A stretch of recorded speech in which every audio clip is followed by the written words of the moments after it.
क्या बताए पागल बाल क्यों बोले जादूगर अल्लाह बोले न प्रिया हबीब तुम्हें আমার पैगंबर अल्लाहुम्मा सल्ली अला मौलाना मुहम्मद व अला आलि सय्यिदिना मौलाना मुहम्मद सल्लल्लाहु अलैहि मुहम्मदिन सल्लल्लाहु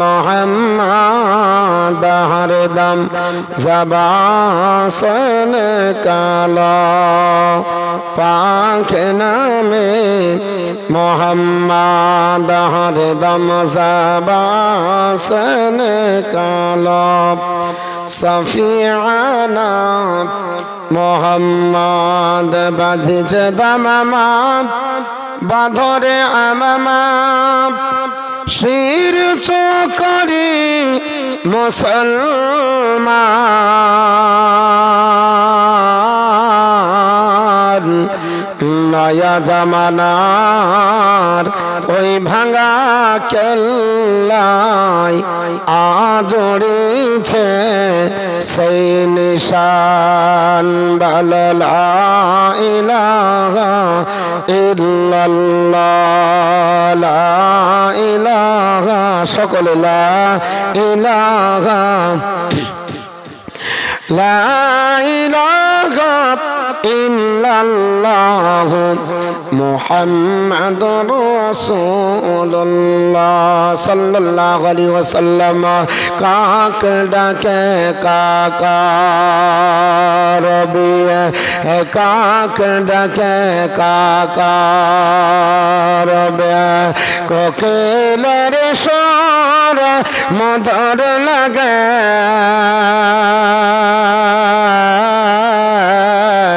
डाक है तारम शीतर हवाय अल्लाह छाड़ा मबूद नाय बोलो ला इलाहा इल्लल्लाह ला इलाहा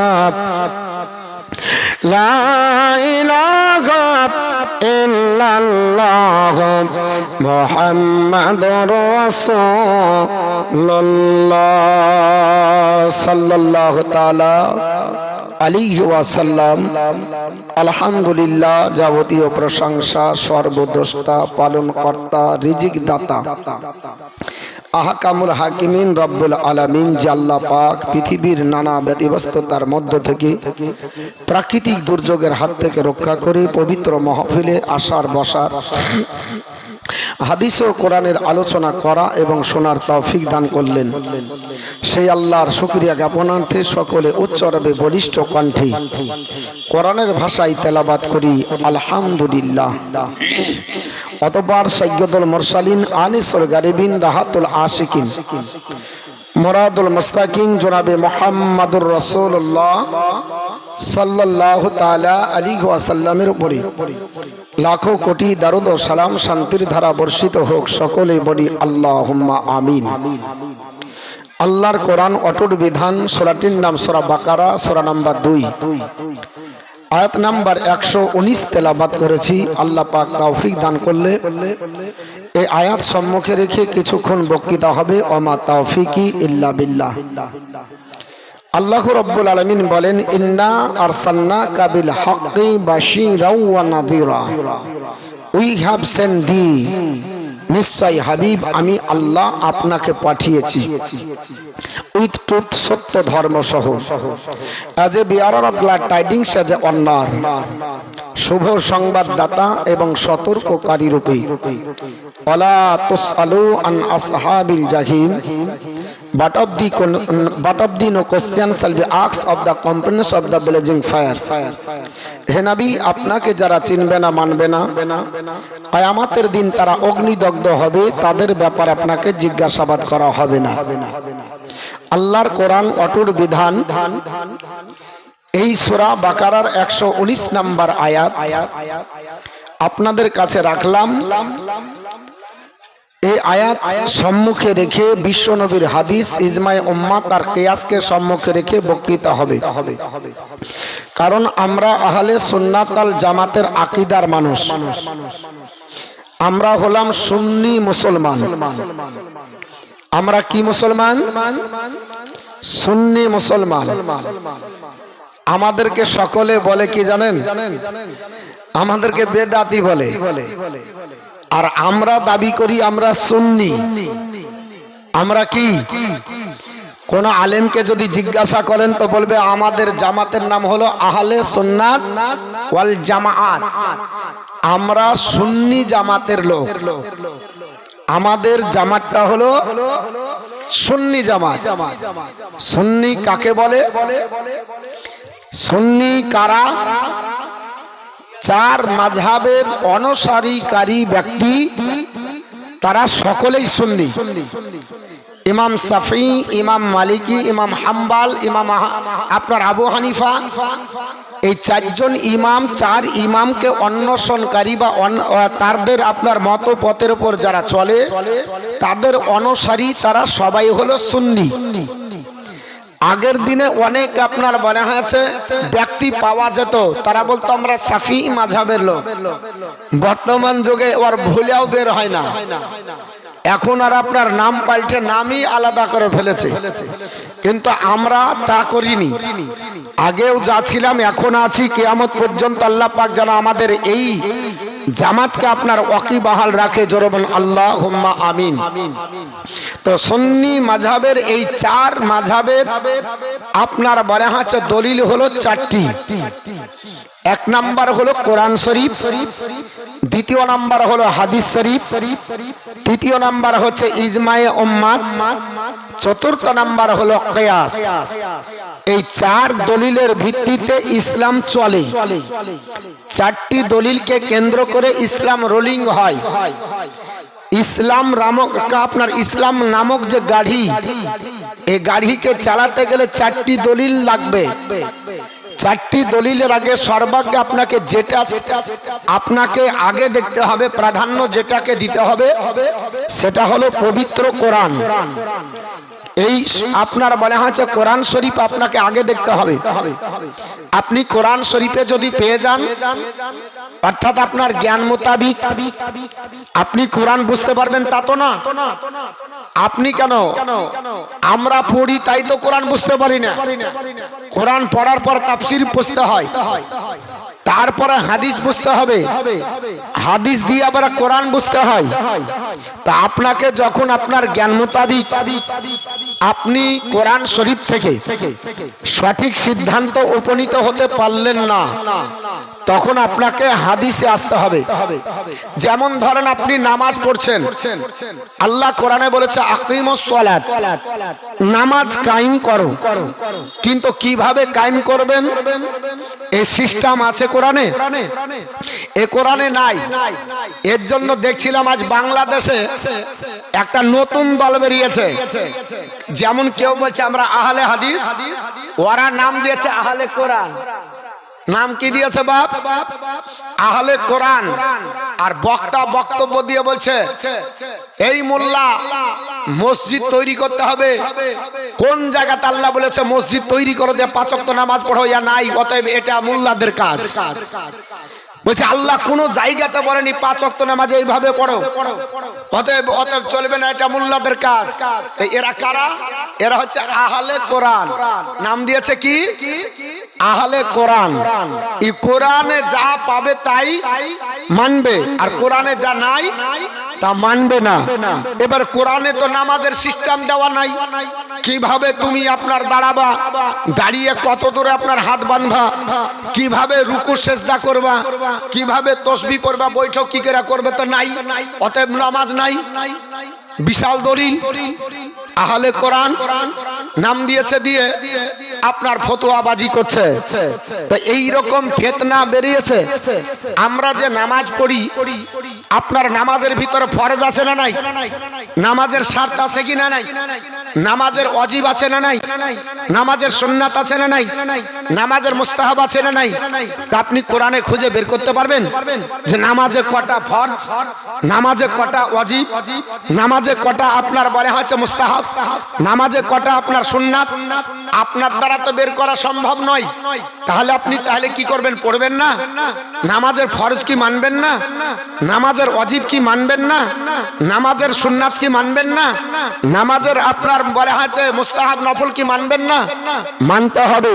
কারণ আপনাকে নামাজ পড়তে গেলে আল্লাহর নবী বলছে সাল্লু, নামাজ পড়ো কামা রাইতুনি, যেমন আমি রাসূলুল্লাহকে দেখছো।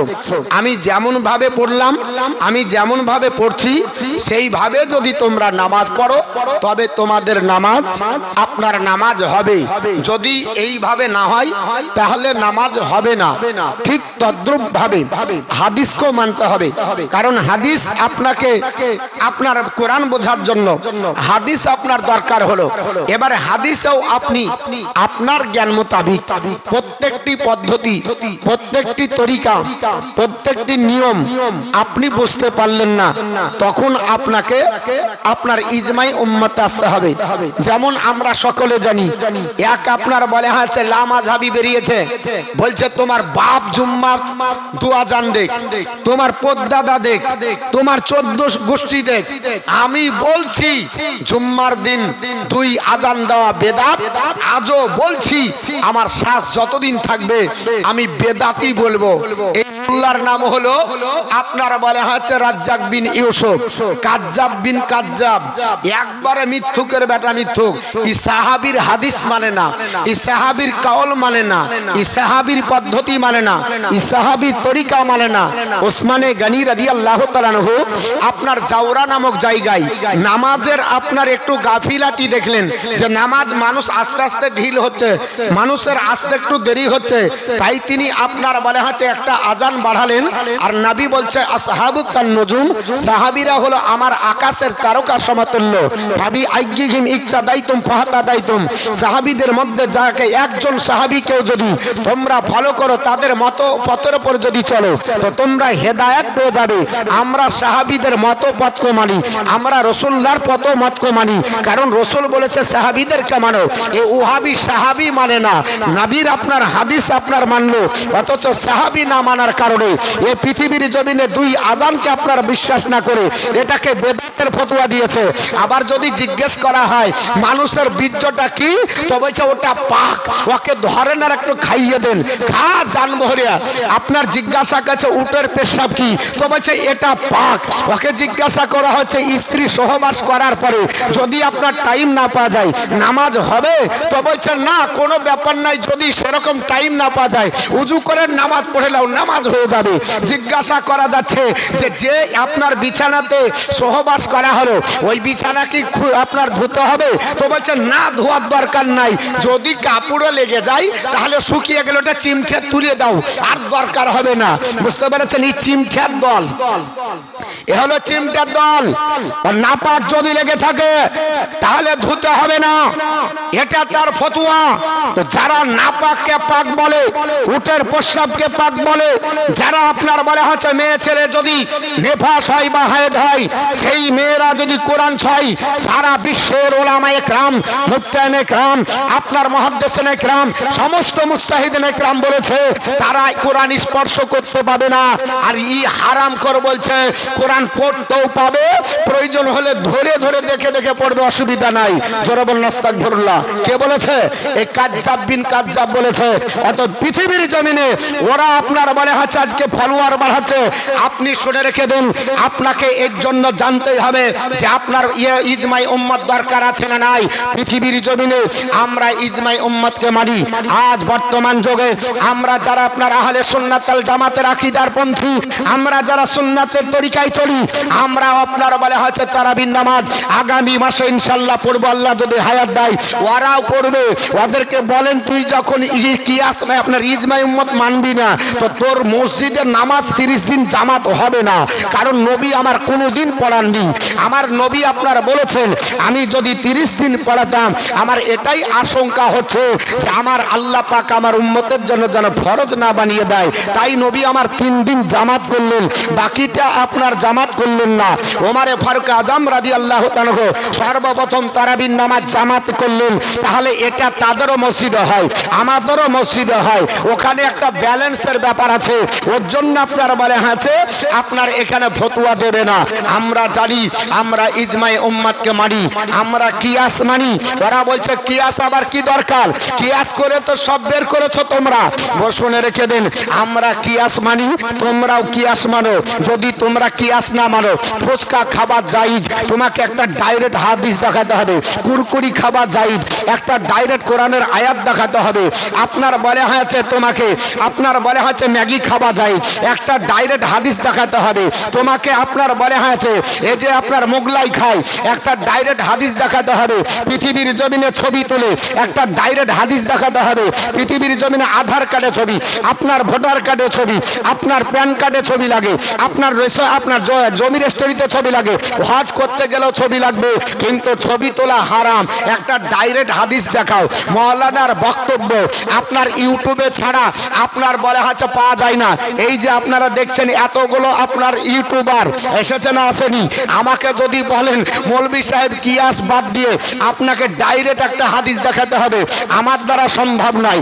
স্টেজে যিনারা আছেন তিনাদের দ্বারা সম্ভব নয়, যারা আরাম করতেছে এদের দ্বারাও সম্ভব নয়। তো আপনাদের বক্তব্য কেন ইউটিউবে পাওয়া যাবে?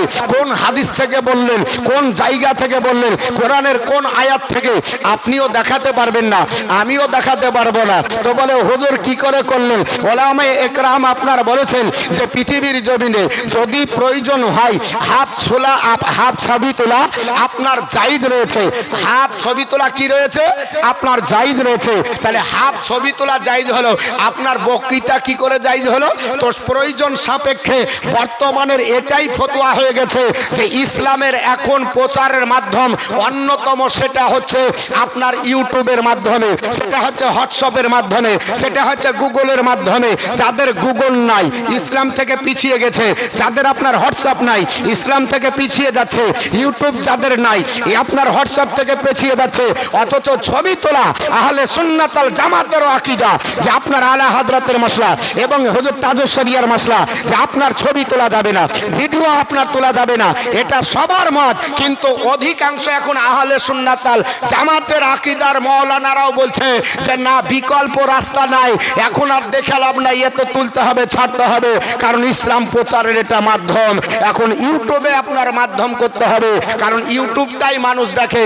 আর আপনার কোরআন দেখার সময় নাই, হাদিস দেখার সময় নাই, মাদ্রাসা আসার সময় নাই, আপনার মসজিদ যায় আপনার বক্তৃতার সময় নাই। হাতে সময় পেলে রাস্তাতে একটু দেখে নেয়, ঠিক না ঠিক বাবা? তাহলে আপনার সবাইকে কিয়াসের মাধ্যমে মানতে হচ্ছে। পৃথিবীর জমিনে আপনারা পোল্ট্রি খান, আমরাও পোল্ট্রির আপনার মাংস খাই। পোল্ট্রির আরবি আপনার দেখাতে পারবে? পোল্ট্রির হাদিস দেখাতে পারবে? নবীর জামানায় ছিল না, পোল্ট্রি ছিল না। আজ থেকে 25 বছর আগে পোল্ট্রির আবিষ্কার ছিল না। পোল্ট্রি তো 25 বছর পর হলো। কেন আপনার খাবেন? যদি দেখাতে হয় তাহলে ইমাম আজমের দরবারে যেতে হবে, কারণ পোল্ট্রি খেতে গেলে ইমামে আজমের দরবারে যেতে হবে। কারণ বর্তমান যুগে যে পদ্ধতিটা আমরা আপনার ব্যবহার করি, ওই পদ্ধতিটার নাম হলো ক্লোনিং পদ্ধতি। কি নাম বললাম বাপ? ক্লোনিং পদ্ধতি। এই ক্লোনিং পদ্ধতি কাকে বলে? গরুর ডাক্তারকে জিজ্ঞাসা করেন। আচ্ছা আপনি বলেন, গরুর ডাক্তার আপনাদের দেশে আসে? আসে না আসে না? ওহাবির বাড়িতে আসে না? লামাজহাবির বাড়িতে আসে না? ওদের গাই যখন আপনার বলে হয়েছে বাচ্চার প্রয়োজন পড়ে, যখন নিয়ে যায় ষাঁড়ের কাছে নিয়ে যায় না ডাক্তার ডাকে? এখন ডাক্তার আর অত খাটনির সময় নাই, বাড়িতেই থাকবে, ডাক্তার চলে আসবে, ঠিক না বে ঠিক বাপ? এখন ও যদি ডাক্তার মশাই যদি কুকুরের বীর্য দেয়, ওর ইনজেকশনের মাধ্যমে তো দিবে। এই পদ্ধতিটার নাম হলো ক্লোনিং পদ্ধতি। ও যদি কুকুরের বীর্য দেয় কি করবেন? কুকুরের বীর্য যদি দেয়, এখন আপনি কি করবেন? গরুর বাচ্চা গরুর মতোই দেখতে হলো, তাহলে গরুর মাংস খাওয়া যাবে কি যাবে না? কোরআন থেকে দেখাতে হবে, হাদিস থেকে। কোরআনও পাবে না, হাদিসও পাবে না, কারণ এই পদ্ধতি আজ থেকে 1450 বছর আগে ছিল না। এখন গরুর ডাক্তার বাড়িতে বসে থেকে আপনার বলে হচ্ছে ডাক্তার এসছে, তাহলে আপনি কি করে এই গরুর মাংস খাবেন? দেখাতে তো হবেই, আপনাকে দেখাতে হবে। এমন কোন গরু নাই এখন আপনার সব গরুর আপনার ডাক্তারি পদ্ধতিতে বাচ্চা হচ্ছে কিনা? কিন্তু গরুর বাচ্চাটা গরুর মতো যদি কুকুরের বীর্য দেয়, শরীয়ত বলছে ইমামে আজমের দরবারে যেতে হবে। ইমাম আজম ফয়সালা দিয়েছেন, যদি আপনার বলে হচ্ছে তার কাছে পানি নিয়ে যাওয়া যায়, পানি যদি পিয়ে খায় তাহলে তার বীর্য উল্লেখ করে লাভ নাই, কারণ গরুর বা আপনার স্বভাব হলো পিয়ে খাওয়া, অতএব তার মাংস খাওয়া জায়েজ। আর যদি চেটে খায়, দেখতে গরুর মতোও যদি হয়, ছাগলের মতোও যদি হয়, তাহলে হালাল প্রাণী হলেও তার মাংস খাওয়া যাবে না। কেন? যে তার স্বভাবটা হারাম হয়ে গেছে, তার কুকুরের স্বভাব চলে গেছে, কুকুরের আসার হয়ে গেছে, এর জন্য তার মাংস খাওয়া কি হবে? যাবে না। তাহলে কিয়াস মানছে না? মানছে না। এই যে পোল্ট্রির মাংস খাচ্ছেন, আপনি বলতে পারবেন পোল্ট্রির প্রোডাক্ট কোথা থেকে? আপনি বলতে পারবেন না। অনেক ব্যক্তি এর আগে বলছিল যে পোল্ট্রি এই জন্য খাওয়া যাবে না, শগুনের বীর্য থেকে নাকি পোল্ট্রি জন্ম, বলছিল না? এর জন্য অনেক কনফিউজ ছিল। শুনে রেখে দেন, যদি পোল্ট্রি মুখ দিয়ে ছিঁড়ে আর আপনার বলে হচ্ছে পা দিয়ে ধরে থাকে, দিয়ে যদি ছিঁড়ে খায়, তাহলে ও পোল্ট্রি খাওয়া যাবে না। কেন যাবে না? কারণ এই স্বভাবটা হলো চিলের, এই স্বভাবটা হলো আপনার বাজের, এই স্বভাবটা হলো শগুনের। এর জন্য ওই প্রাণী আপনার খাওয়া যাবে না, ওই পাখির মাংস আপনার খাওয়া যাবে না। কিন্তু যদি ঠুকরে খায়, তাহলে সেটা মুরগির স্বভাব। আপনি পোল্ট্রিকে ছেড়ে দেন, ও ঠুকরেই খায়, খায় কি খায় না? এর জন্য কিয়াসের মাধ্যমে পোল্ট্রি খাওয়া জায়েজ আছে। হাজারো দলিল আছে মুসলমান পৃথিবীতে, আপনার কিয়াসেই খেতে হয়। ভালো মন্দ খাবার অনেক তৈরি হয়েছে, কিয়াসের মাধ্যমে খেতে হয়। মুদিখানার দোকানে দেখলে কত আপনার প্যাকেট পাওয়া যায়, একটাও হাদিস খুঁজে পাবেন না, অথচ মৌলবি গিলিয়া চলে যাচ্ছে, গিলিয়া চলে যাচ্ছে। ওকে জিজ্ঞাসা করেন, জান ভরে খেছে, কোনদিন ফতোয়া জিজ্ঞাসা করলো না। এত নবীর জামানায় ছিল না, এত নবী আমার খাননি, অথচ আমি কেন খাবো? তো বলছে এটা কোথাকার তৈরি? তো বলছে মেড ইন চাইনা। এটা কোথাকার তৈরি? তো বলছে মেড ইন ইন্ডিয়া। এটা কোথাকার তৈরি? তো বলছে মেড ইন জাপান। এটা কোথাকার তৈরি? তো বলছে মেড ইন ইংল্যান্ড। হয় না? হয় না? ওকে Coca Cola, Thums up, Pepsi, কত কি খাইয়া চলে যাচ্ছে, বলছে হজম হবে, খা। ওকে জান ভরে কত যে কি খাওয়ালো, ফতোয়া জিজ্ঞাসা করা না, খুঁজিয়া পাবে না, পাইবা? আর আপনার কোন জায়গায় ফতোয়া দেয়? যখনই আপনারা আহলে সুন্নাত ওয়াল জামাতের কোন মতের কথা বলবেন, ডাইরেক্ট ফতোয়া। এটা তো আকবার নাজায়েজ, এটা তো আপনার বেদাত, এটা তো আপনার হারাম, এটা তো আপনার বলে হচ্ছে শিরক। এক আপনার রাজমিস্ত্রি বেরিয়েছে, জীবনে কোনোদিন আপনার হাদিস আর একটাও শুনিনি। তো ওকে জিজ্ঞাসা করছে, এই যে আপনার বলে হয়েছে আশিকে রসুল বললে কি হবে? নাম হচ্ছে মুমতাজুল ইসলাম। আপনার বলছে এটা পাক্কা শিরক। আশিকে রসুল বলা পাক্কা শিরক। তো আমি বললাম আশিকে রসুল না বলে তোকে আশিকে শয়তান বলবো, কারণ তুই ওই শয়তানেরই আপনার বলে হচ্ছে প্রেমিক। ও দলিল দিচ্ছে আশিক বলা যাবে না। বলে কেন? তো বলছে আশিক আর মাসুক হচ্ছে লাইলা মজনুর প্রেম। কেমন ফতোয়া দেখেন, আশিক আর মাসুক লাইলা মজনুর প্রেম, তাহলে ওটা তো স্বামী স্ত্রীর ব্যাপার। অতএব তোমরা তো নবীর স্ত্রী লাই, আস্তাগফিরুল্লাহ মিন জালিক। আমরা হলাম নবীর গোলাম, আমরা হলাম নবীর প্রেমিক, আমরা হলাম নবীর আপনার পাগল। তাই জন্য আমরা বলি আশিকে রসুল, নবীর প্রেমিক। আমরা নবীর প্রেমিক হব না তো তোর মতো শয়তানের প্রেমিক হব?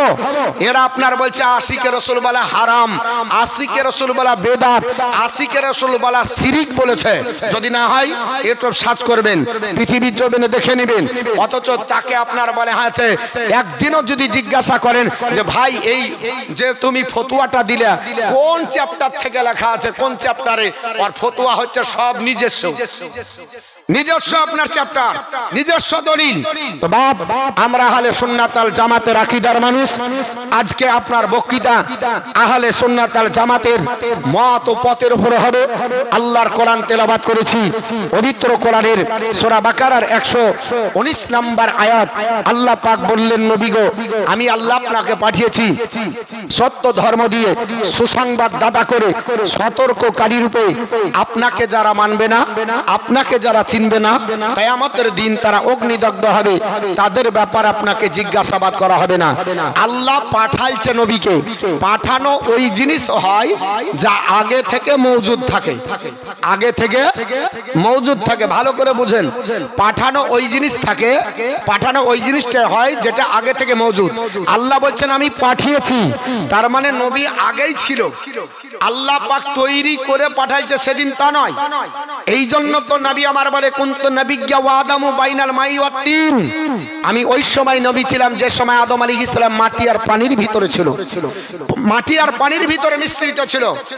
আল্লাহ রাব্বুল আলামিন নবীকে পাঠিয়েছে শুধু খালি হাতে নয়, আপনার সত্য ধর্ম দিয়ে পাঠিয়েছে। ইন্নাদ দীনা ইনদাল্লাহিল ইসলাম, আল্লাহর কাছে একমাত্র মনোনীত ধর্ম হলো ইসলাম। বর্তমান যুগে ইসলাম ধর্মকে নিয়ে ব্যঙ্গ করা হচ্ছে, ইসলাম ধর্মকে নিয়ে আপনার বারে হাঁচে গোড়ামু করা হচ্ছে। আমি আপনাদের কাছে সময় পেলে বর্তমান অবস্থাটা একটু আলোচনা করব, তবে হাদিসটা আপনাদের কাছে একটু আলোচনা করি। আপনার বলে আছে পৃথিবীর জমিনে নবীকে পাঠিয়েছে শুভ সংবাদদাতা করে। কিসের শুভ সংবাদ দিবে? নবী আমার জান্নাতের সুসংবাদ দিবে। নবী কিসের সতর্কতা করবেন? নবী জাহান্নামের সতর্কতা করবেন। এই পথ হচ্ছে জান্নাতের পথ, এই পথ হচ্ছে জাহান্নামের পথ। এই পথে গেলে জান্নাতে যাবে, এই পথে গেলে জাহান্নামে যাবে। যে পথ আর মত আপনাকে চলতে হবে, সেই পথ ও মতটা আল্লাহ রসুলের দেওয়া, আল্লাহ রসুলের চয়েস, আল্লাহ রসুলের যেন পথ ও মত হয়, সাহাবা একরামের পথ ও মত যেন হয়, তাহলে আপনার জীবন সাকসেস হবে। এবং যারা এত কিছু পাওয়ার পরে যারা মানবে না, শুনবে না, কিয়ামতের দিন আপনার অগ্নিদগ্ধ হবে।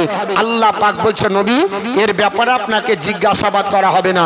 কারণ আপনি বাড়ির একটা হলো, আপনি হচ্ছেন একজন বাড়ির, আপনি হচ্ছেন গার্জেন। আপনার মেয়ে জাহান্নামী হলে আপনাকে জবাবদিহি করতে হবে, আপনার ছেলে জাহান্নামী হলে আপনাকে জবাবদিহি করতে হবে, আপনার স্ত্রী জাহান্নামী হলে আপনাকে জবাবদিহি করতে হবে। কেন জাহান্নামী হলো? কিন্তু নবীর উম্মত যদি জাহান্নামী হয়, আল্লাহ পাক বলছে নবী আপনাকে জবাবদিহি করতে হবে না, কারণ নবী যথেষ্ট পরিমাণে নিজের দায়িত্ব পালন করে চলে গেছে। আপনার পৃথিবীর জমিনে মানুষকে পথ দিয়ে চলে গেছে, এই পথে দাঁড়াবে, এই পথটা হচ্ছে জান্নাতের পথ। আপনারা যদি জিয়াগঞ্জে যান, যাবার পরে যদি 1 নম্বরে দাঁড়িয়ে থাকেন, সবাই কম বেশি জানে যে 1 নম্বরে গাড়ি যেটা লাগে সেটা হচ্ছে শিয়ালদাহ থেকে লালগুলা টু গাড়ি লাগে, লাগে কি লাগে না? আর 2 নম্বরে কোন গাড়িটা লাগে? আপনার লালগুলা টু শিয়ালদাহ। এটা সবার কমসে কম জানা, অন্তত ডেলি প্যাসেঞ্জার যদি হয়, যে 1 নম্বরে লালগুলাগামী গাড়ি লাগে, 2 নম্বরে শিয়ালদাহগামী গাড়ি লাগে। এখন হাইন্টিয়া যদি বলে যে আমি টিকিট কেটেছি, আর 1 নম্বরে আপনার দাঁড়িয়ে বলছেন না আমি ন্যায্য টাকা দিয়ে টিকিট কেটেছি, আমার দৃঢ় বিশ্বাস এই রাস্তা দিয়েই আপনার বলে হচ্ছে শিয়ালদাহ যাবে। আচ্ছা, আসার পরে যদি 1 নম্বরে গাড়ি দাঁড়িয়ে দেয়, আর চড়ার পরে যদি বলে আল্লাহ সহি সালামতে শিয়ালদাহ পৌঁছে দাও, এর মতো হাফ পাগলা আছে? হ্যাঁ, সহি সালামতে আল্লাহ শিয়ালদাহ পৌঁছে দাও, পৌঁছাবে? গাড়িতে যাবে লালগুলা, অতএব লালগুলাগামী গাড়িতে চাপে বলছে সহি সালামতে ন্যায্য টিকিট কেটেছি, কেন গাড়ি যাবে না? আপনার কন্ট্রোলার বলবে এ হাফ পাগলা তোর জানা নাই, আমি কন্ট্রোলার 1 নম্বরে লালগুলাগামী গাড়ি চালাই, আর 2 নম্বরে আপনার বলে হচ্ছে ডেলি আপনার বলে হচ্ছে শিয়ালদাহগামী গাড়ি চালায়। ব্যতিক্রম হতে পারে 2 নম্বর 1 নম্বর পাল্টাতে পারে, কিন্তু আপনার বলে হচ্ছে এই মাসে 29 দিনই এই এইভাবেই যাই, তাহলে আমরা যে প্ল্যাটফর্মে দাঁড়িয়ে থাকবো ওটা যদি সুন্নি প্ল্যাটফর্ম হয়, ওটা যদি জান্নাতি প্ল্যাটফর্ম হয়, যদি সাহাবীর প্ল্যাটফর্ম হয়, ওটা যদি তাবির প্ল্যাটফর্ম হয়, ওটা যদি আপনার বলা হচ্ছে তাবির প্ল্যাটফর্ম হয়, তাহলে জানবেন যে এই প্ল্যাটফর্মটা আপনার যে আপনার রুটে চলছে সেই রুটটা হচ্ছে জান্নাতের রুট। অতএব এই রুটে থাকলে আপনার জান্নাত নসিব হবে। বাকি ইদিক উদিক দাঁড়িয়ে যতই আপনি মনে করেছেন টিকিট কাটেন আর দোয়া করেন, আপনার গাড়ি সেখানে যাবে না। কারণ আল্লাহ রসুল বলেছে পৃথিবীর জমিনে আপনার একটা হাদিস এসেছে, আজ বর্তমানে দোয়াকে নিয়ে ব্যঙ্গ করা হয়, এটাকে নিয়ে ব্যঙ্গ করা হয়, কিয়ামকে নিয়ে ব্যঙ্গ করা হয়, দরুদকে নিয়ে ব্যঙ্গ করা হয়, আমরা নবীর সালাতু সালাম করি ব্যঙ্গ করা হয়, আজকে যা করি তা নিয়ে ব্যঙ্গ করা হয়। এই ব্যঙ্গ চলছে না? চলছে না? আজকে আপনার এমনি করে নবীর নাম শুনে আমরা আপনার চুম্বন দিচ্ছি, কুররাতু আইনি বিকা ইয়া রাসূলুল্লাহ বলছি, আপনার বলে হচ্ছে এক ব্যক্তি বলছে এটা কুকুরকে ডাকছে, জোরবে আস্তাগফিরুল্লাহ। আল্লাহ রসুলের আপনার মহব্বতে নবী আপনার যেটার গ্যারান্টি দিয়েছে, আদম পয়গম্বর যেটা আপনার করেছে, সাহাবী রাসূল আবু বকর যেটা করেছে, আমরা সে কাজ করাতে আর কুকুরকে ডাকা বলে, জানতে হবে ই সাহাবী রাসূলের দুশমন, এ আপনার বলে আছে আপনার আদম পয়গম্বরের নীতির দুশমন। অতএব সে কখনো জান্নাতের পথে থাকতে পারে না, জান্নাতের রাস্তায় চলতে পারে না। মুসলমান বর্তমান যুগে পৃথিবীর জমিনে এই ব্যঙ্গাত্মকমূলক আপনার বলে আছে তাদের বক্তব্যকে আপনার উচ্ছেদ করতে হবে এবং সত্যটাকে মানুষের কাছে পৌঁছে দিতে হবে। এর জন্য আপনার বলে আছে যতটা আপনার পরিশ্রমের দরকার আর যতটা দলিলের দরকার সেটা আমাকে আপনার গ্রহণ করতে হবে, পড়তে হবে এবং আহলে সুন্নাত ওয়াল জামাতের আকীদাকে মানুষের ঘরে ঘরে পৌঁছে দিতে হবে। বর্তমান যুগে আপনার ইসলাম ধর্মের ভিতরে আপনার এত ফিতনা বাড়িয়ে দেওয়ার পরে নিজেকে তারা আজকে আপনার বলে আছে পৃথিবীতে নিজেকে আপনার বলে আছে আমরা আহলে হাদিস বলে দাবি করছি, আপনার সঠিক পথ বলে দাবি করছি, অথচ সাহাবাদের পথ মানে না, অথচ আপনার নবীর অনেক আপনার বলা হচ্ছে নীতির বিরুদ্ধে তারা চলে, নিজেকে আপনার নবী ভুল ধরতে দেয়। নবীর আপনার ইলমের আপনার বলা হচ্ছে কতটা আপনার পরিমাণ তা যাচাই করে, যে নবী আমার কতটা জানতো সেটা যাচাই করে। এটা হচ্ছে আপনার তাদের কাজ, আপনার ইমানদারের কাজ। নবী কতটা জানে এটা নয়, আমার নবী যা দিয়েছে সেটাকে মেনে নেওয়া, এটা হলো ইমানদারদের কাজ। তাই আপনাদের কাছে বলি, আজ আপনার মাদ্রাসার জালসা, এই মাদ্রাসার জালসাতে আপনাকে এই বার্তা নিয়ে যেতে হবে, মেসেজটা নিয়ে যেতে হবে যে আমরা আহলে সুন্নাত ওয়াল জামাতের আকীদার মানুষ, আমাদের পথ আর মত এটা হচ্ছে আপনার পাহাড়ের মতো স্থির। এই পথকে কেউ আপনার বলা আছে আপনার দূরে সরাতে পারে না, ডিলেট করতে পারেনি, আগামী তো পারবে না। কিন্তু আমাদের ঘরের ছেলে কিছু আপনার আছে, তারা আপনার বলা আছে মনে করছে ইউটিউবটা বড় মুফতি, হোয়াটসঅ্যাপটা বড় মুহাদ্দিস, আর আপনার গুগলটা হচ্ছে আপনার মুস্তাহিদ, এটাই আপনারা ভেবে নিয়েছে। ওখান থেকে তত্ত্ব নিয়ে 7 দিন পর মুফতির মসনদে বসে ফতোয়া আপনার বলা হচ্ছে দিচ্ছে। একটা ফতোয়া দিতে গেলে কতটা তাহাক্কিকের দরকার, একটা মশলা বলতে গেলে কতটা বই পড়ার দরকার, একটা মশলা জানতে গেলে কতক্ষণ পরিশ্রমের দরকার, আর জানার দরকার নাই, ডাইরেক্ট ফতোয়া মেরে দিচ্ছে। বুঝতে পেরেছেন? ডাইরেক্ট ফতোয়া মেরে দিচ্ছে। এখান থেকে বাঁচতে হবে, আপনার হাদিস পড়তে হবে, কোরআন পড়তে হবে, বুঝতে হবে, তাহলে আপনি সঠিক পথ পাবেন ইনশাআল্লাহ। একবার দরুদ শরীফ পড়ুন, আল্লাহুম্মা সাল্লি আলা সাইয়্যিদিনা মাওলানা মুহাম্মাদ ওয়া আলা আলি সাইয়্যিদিনা মাওলানা মুহাম্মাদ সাল্লাল্লাহু আলা মুহাম্মাদিন সাল্লাল্লাহু আলা মুহাম্মাদ হরদম জাবাসন কালা পাক নামে মুহাম্মাদ হরদম জাবা সেনিক শফিআনা মুহাম্মাদ হৃদয়ের মাঝে একটাই বাসনা জাহাবা আমি সোনার মদিনা হৃদয়ের মাঝে একটাই বাসনা যাব আমি সোনার মদিনা আমরা সকলে নবীজির দিওয়ানা যাব মারা সোনার মদিনা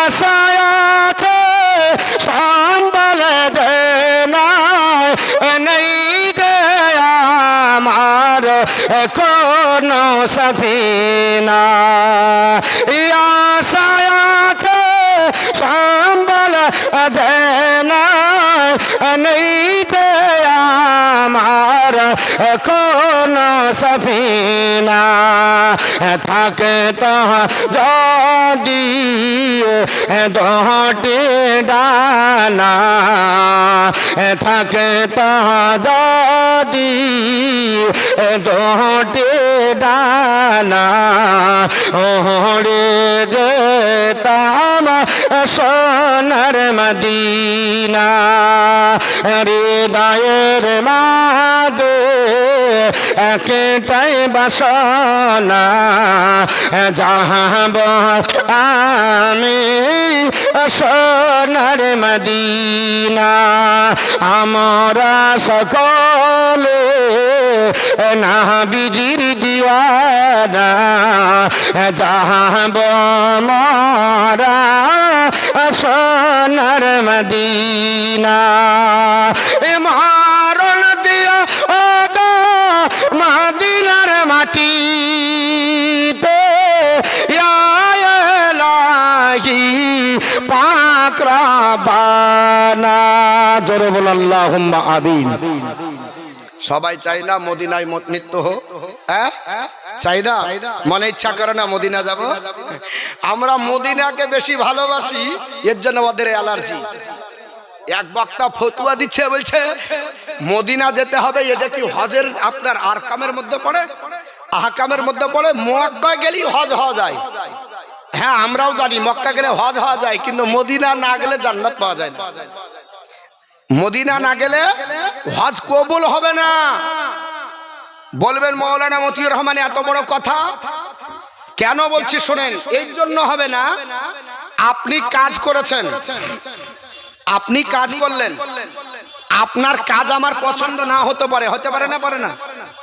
আমি জালসা করতে এসেছি, আমি জালসা করলাম না, কমিটি আমাকে টাকা দেবে?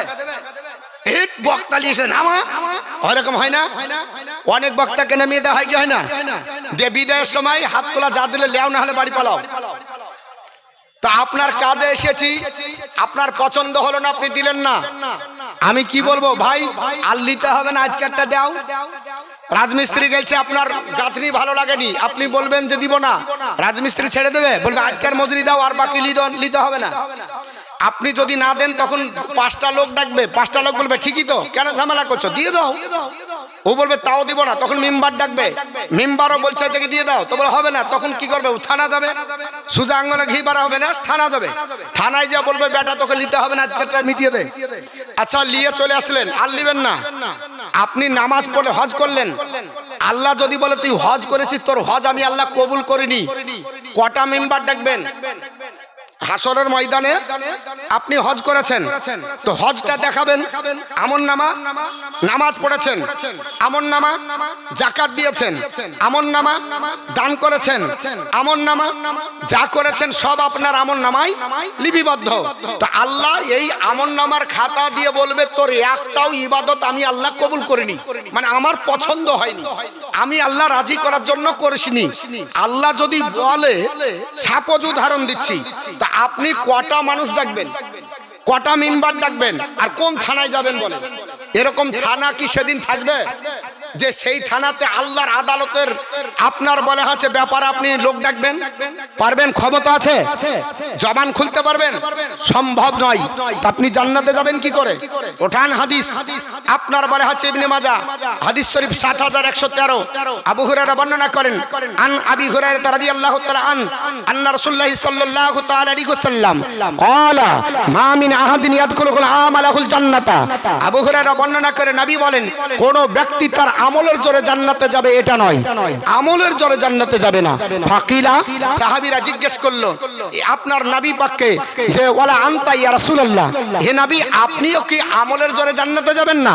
ক্বালা আনা, নবী বললেন ক্বালা আনা, আমিও না। ইল্লা আইয়াতা গাম্মাদানি রব্বি বিরহমাতি, হে আমার সাহাবীরা আমিও আমার ইবাদতের জোরে জান্নাতি যাব না, কিন্তু আল্লাহ পাকের রহমতে আমাকে ছেয়ে আছে। জোরে বল সুবহানাল্লাহ। অতএব আমি জান্নাতি আল্লাহর রহমতে, আপনি জান্নাতি হবেন আল্লাহর রহমতে, হাজী জান্নাতি হবে আল্লাহর রহমতে। যদি কোনো হাজে আল্লাহর রহমত না থাকে জান্নাতে যেতে পারবে না। নামাজের ভিতরে আল্লাহর রহমত নাই, জান্নাতে যেতে পারবে না। হজের ভিতরে না আল্লাহর রহমত নাই, নামাজ আপনার হজ হবে না। আপনার যাকাতের ভিতরে আল্লাহর রহমত নাই, নাম আপনার জান্নাতি হতে পারবে না। সবচাইতে বড় রহমত কি? আপনি উঠান বুখারী শরীফও পেয়ে যাবেন মুহাম্মদ সাল্লাল্লাহু আলাইহি ওয়াসাল্লাম রাহমাতুল্লাহ। মুহাম্মদ হচ্ছেন আল্লাহ পাকের রহমত। জোরে বল সুবহানাল্লাহ। সবচাইতে আল্লাহর বড় রহমত রাসূলুল্লাহ। তো যে হজের ভিতরে নবীর মহব্বত আপনার থাকলো না, তার মানে আল্লাহর রহমত নাই। যে যাকাতের ভিতরে নবীর মহব্বত নাই, তার মানে ওই যাকাত আল্লাহর রহমত নাই। নামাজের ভিতরে নবীর মহব্বত নাই, তার মানে সে নামাজ আল্লাহর রহমত থেকে বাইরে। অতএব কবুল আপনার হবে না, নামাজ কবুল হবে না, যাকাত কবুল হবে না, হজ কবুল হবে না। কবুল যদি করতে হয় স্ট্যাম্প লাগবে। কি লাগবে? স্ট্যাম্প লাগবে। এখন বর্তমান যুগে যে কোনো মানুষ কিছু কিনলে, আমাদের চুল হচ্ছে খুব সৌন্দর্যের জিনিস, ঠিক না বেটি? সৌন্দর্য না? আচ্ছা বলেন তো, যে কোনো দোকানের যে কোনো আপনার বলে হচ্ছে প্রোডাক্টের তেল কেউ ব্যবহার করে? একটু হুহা দেবেন। যে কোনো প্রোডাক্টের তেল ব্যবহার করে না কেন? চুল উঠে যাবে, নাড়া হওয়ার সম্ভাবনা বেশি। ওর জন্য দেখবেন ব্যান্ড দেখে আপনার ওটা ব্যবহার করে, বলছে ব্যান্ড আছে তো, এটা ব্যান্ডের মাল তো, ব্যান্ড ভ্যালু তো। যদি ব্যান্ড না থাকে লিবে বাপ। বলেন না, সামান্য ঘর করবে 60 বছর বাঁচবে, তাই তো লোকাল রড যায় না। আগে জিজ্ঞাসা করছে এটা টাটা তো, এটা এলিগেন্ট তো। হ্যাঁ গো শ্যাম স্টিল কি মরবি সাহেব, এটা কি ব্যান্ড? মিস্ত্রি যদি বলে ব্যান্ড তো লেয় না, হলে লেয় না। কি বলছেন? যতক্ষণ মিস্ত্রি ব্যান্ড ভ্যালু না দেখাবে লিবে না। সিমেন্ট কোম্পানি বলছে এটা ব্যান্ডের মাল, আপনার জিজ্ঞেস করবে, করে না? যে কোনো জিনিসের ব্যান্ডটা দেখে, ব্যান্ড থাকলে তার ভ্যালু বেশি, গ্রহণযোগ্য। তা আপনি নামাজ আল্লাহর দরবারে নিয়ে যাবেন, আপনার ওই নামাজের ব্যান্ড ভ্যালু আছে কিনা দেখতে হবে না। স্ট্যাম্পটা রাসূলুল্লাহর ব্যান্ড ভ্যালু আছে কিনা ওখানে আপনার বারে হচ্ছে আপনাকে দিতে হবে। আপনার বারে হচ্ছে লোগো নাম্বার লাগবে। দেখবেন যারা যে কোনো কোম্পানি ব্যবহার করে তার একটা লোগো থাকে, লোগো থাকে না? ওই লোগোটাতে যে আপনার স্ক্যান করবেন গোটা তথ্য পেয়ে যাবেন। ছোট্ট জিনিসে আপনার যদি ওই আপনার নামাজে, ওই হজে, যাকাতে যদি লঘু সিস্টেমের ব্যান্ড থাকে, তাহলে ও একবার ছবি দেখলেই গোটা ইতিহাস পেয়ে যাবে যে এ কেমন আপনার ব্যক্তি ছিল। আপনার এই জিনিসগুলো আপনাকে আমাকে লাগবে। আমি হয়তো আপনাদেরকে বোঝাতে পারছি না, বুঝতে পারছেন? বোঝাতে পারিনি, চেষ্টা করবো, আপ্রাণ চেষ্টা করবো আমার বোঝানোর। আমি ছোটখাটো একজন বক্তা, বুঝলেন তো, এর জন্য আমি আপনাদেরকে আপ্রাণ চেষ্টা করবো বোঝানোর। আমি যে গজলটা বলছিলাম সেই গজল দিয়ে বলতে বলতে এটা চলে এসেছি। কোন গজল? হৃদয়ের মাঝে। আমার সঙ্গে বলতে পারবেন না?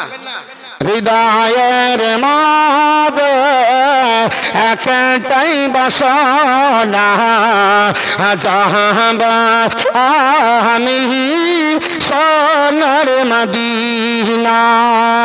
আমরা সকালে নবীজির দিওয়ানা, যাহাব মারা সোনার মদিনা।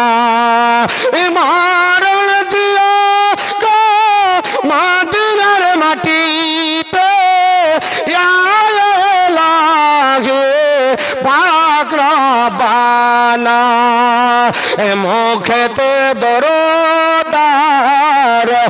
সালামের নজরানা মুখেতে দরদার সালামের নজরানা নিয়ে যাব সোনার মদিনা আমরা সকলে নাবিজির দিওয়ানা যাব মারা সোনার মদিনা আল্লাহুম্মা